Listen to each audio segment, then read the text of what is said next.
Whittaker के 5 kingdom classification के according हमने 5 किंगडम्स पढ़े थे, मोनेरा, प्रोटिस्टा, फंजाई, प्लांटे और एनिमिलिया। उनमें से एक बहुत इंपॉर्टेंट किंगडम है जिसका नाम है प्रोटिस्टा, जिसको हम प्रोटेक्टिस्टा भी कहते हैं, उसको मैं आज पढ़ा रहा हूँ। और ये जो किंगडम है इसको सबसे पहले जो क्रिएट किया था 1866 में, वो वैज्ञानिक था अर्नेस्ट हीकल, उसने इसको सबसे पहले एस्टेब्लिश किया था। ठीक है। और ये जो किंगडम प्रोटिस्टा है ना, इसका मतलब क्या है, तो ये देखिए, प्रोटिस्टा को हमने प्रोटेक्टिस्टा कहा है, तो ग्रीक भाषा का शब्द है, उससे ये बना है। प्रोटोज का ग्रीक में मतलब होता है फर्स्ट, और ये टिस्टोस जो है उसका मतलब क्या होता है, टू स्टैब्लिश, मतलब फर्स्ट टू स्टैब्लिश, इसीलिए इसको किंगडम क्या कहा, किंगडम प्रोटिस्टा कहा। और इस किंगडम के अंदर आपको ये याद रखना होगा हमेशा कि जितने भी सिंगल सेल्ड यूकेरियोट्स हैं, नॉर्मली यूकेरियोट्स जो होते हैं वो कैसे होते हैं, मल्टीसेलर होते हैं, लेकिन जितने भी यूनिसेलर यूकेरियोट्स हैं या जो सिंगल सेल्ड यूकेरियोट्स हैं वो इस किंगडम प्रोटिस्टा के अंदर शामिल है। ठीक है। ये एक आर्टिफिशियल ग्रुप है जिसमें जो मेंबर्स हैं उनके बीच में कोई इवोल्यूशनरी रिलेशनशिप नहीं है। नॉर्मली जब हम लोग क्लासिफिकेशन पढ़ाते हैं तो उस क्लासिफिकेशन के अंदर मेंबर्स के बीच में इवोल्यूशनरी रिलेशनशिप्स होती है, लेकिन यहां पर आप देखोगे कि ये एक आर्टिफिशियल ग्रुप है जिसमें कि मेंबर्स हैं वो अलग अलग तरीके के हैं, उनके बीच में कोई इवोल्यूशनरी रिलेशनशिप नहीं है। अच्छा, एक और चीज याद रखना कि ज्यादातर, मैं ये नहीं कह रहा हूं कि 100%, लेकिन मैक्सिमम जो प्रोटिस्टा के मेंबर्स हैं वो आमतौर पर ये देखा गया है कि वो पानी के अंदर पाए जाते हैं, एक्वेटिक एनवायरनमेंट के अंदर पाए जाते हैं। अब ये जो किंगडम प्रोटिस्टा है ना, इसको 3 समूहों में विभक्त किया गया है।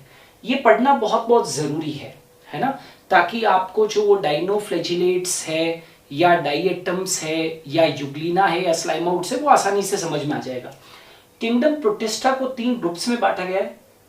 देखिए, किंगडम प्रोटिस्टा के किस किस तरीके के हो सकते हैं, प्लांट लाइक प्रोटिस्ट हो सकते हैं, फंगस लाइक प्रोटिस्ट हो सकते हैं और एनिमल लाइक प्रोटिस्ट हो सकते हैं। समझ में आ रहा है कितने तरीके के प्रोटिस्ट हैं, पादप जैसे प्रोटिस्ट, कवक जैसे प्रोटिस्ट और जंतु जैसे प्रोटिस्ट। ठीक है, 3 कैटेगरीज में डिवाइड किया गया है।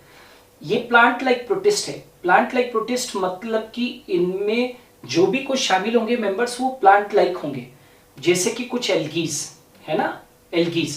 प्लांट लाइक प्रोटिस्ट में कौन है, यहाँ पर कौन शामिल है, एल्गीज शामिल है, सारे एल्गीज नहीं, कुछ एल्गीज।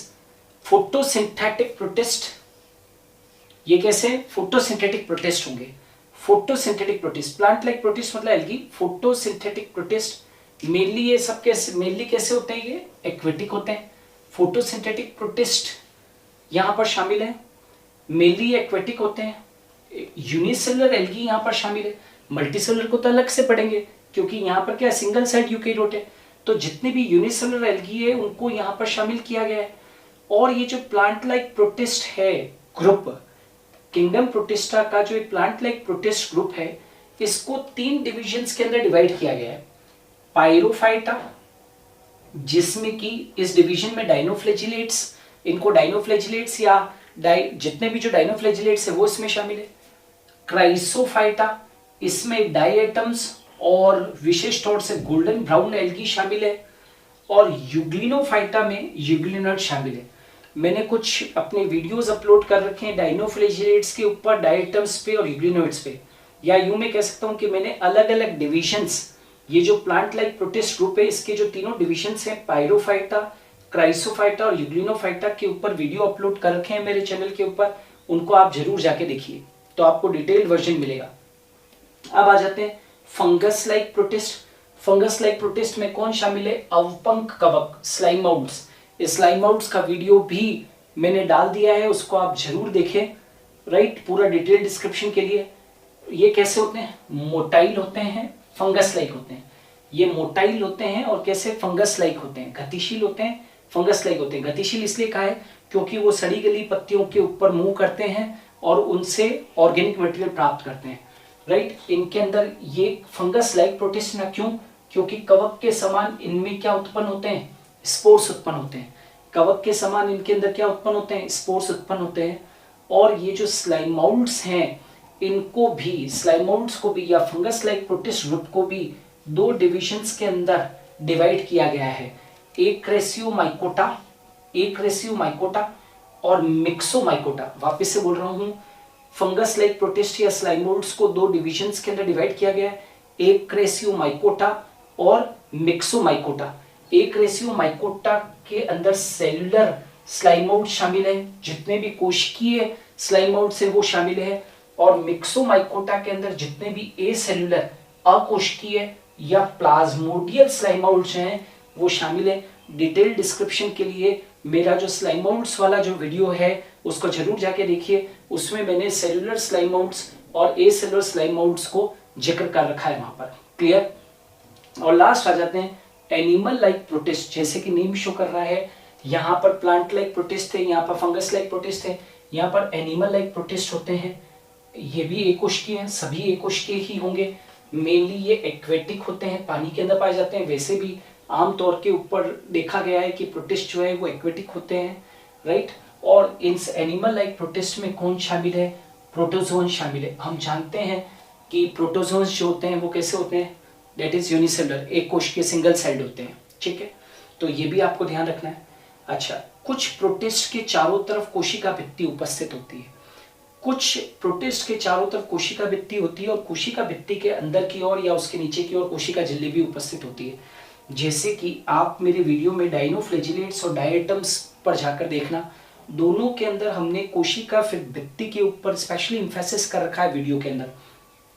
तो ऐसे प्रोटिस्ट जिनके चारों तरफ कोशिका भित्ति भी हो और उसके नीचे कोशिका झिल्ली भी हो, उसके उदाहरण है डाइनोफ्लैजिलेट्स और डायटम्स। इसी प्रकार से कुछ प्रोटिस्ट ऐसे हैं जिनके चारों तरफ कोशिका भित्ति अनुपस्थित है। यहाँ तो कोशिका भित्ति उपस्थित है, अब कोशिका भित्ति अनुपस्थित है, और उनमें कोशिका भित्ति अनुपस्थित है तो केवल क्या उपस्थित होगी, कोशिका झिल्ली उपस्थित होगी। जैसे कि प्रोटोजोन्स है तो उनके अंदर कोशिका भित्ति नहीं होती है।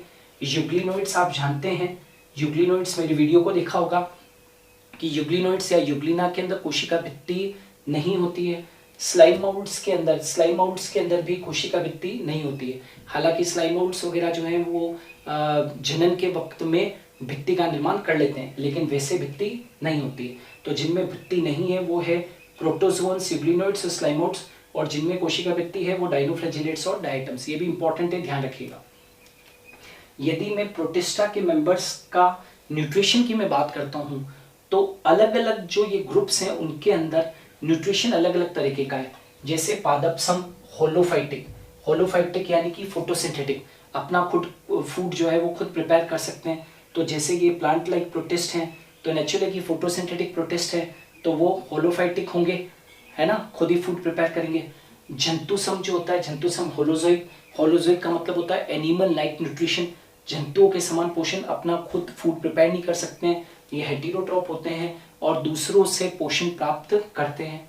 अवशोषणी एब्जॉर्प्टिव, ये जो अवशोषणी है ये फंगस लाइक प्रोटिस्ट जो होते हैं उनके अंदर या स्लाइमोल्ड्स वगैरह के अंदर, अवपंक कवकों के अंदर मिलने वाला जो है वो न्यूट्रिशन का टाइप है। और मिक्सोट्रॉपिक जो है वो पादपसम और जंतुसम दोनों तरीके का हो। जब पादपसम और जंतुसम यानी कि होलोजोइक और होलोफाइटिक और होलोजोइक दोनों प्रकार का हो तो मिक्सोट्रॉपिक टाइप का न्यूट्रिशन होता है। आपने जब डिटेल वीडियोस आप मेरे देखना तो उसके अंदर जगह जगह पर जो अलग अलग तरीके के किंगडम प्रोटिस्ट के मेंबर्स हैं उनके अंदर अलग अलग तरीके के न्यूट्रिशंस बता रखे हैं, होलोफाइटिक, होलोजोइक, एब्जॉर्प्टिव और मिक्सोट्रॉपिक। आपको इन सारे मेंबर्स के अंदर कहीं ना कहीं जरूर मिलेगा। तो ये जो था that was the part 1 of the kingdom protista. Part 2 के अंदर मैं इस चीज को अपलोड करने की कोशिश करूंगा कि प्रोटिस्टा के अंदर किस प्रकार का रिप्रोडक्शन पाया जाता है। तो देखते रहिए। Thanks a lot.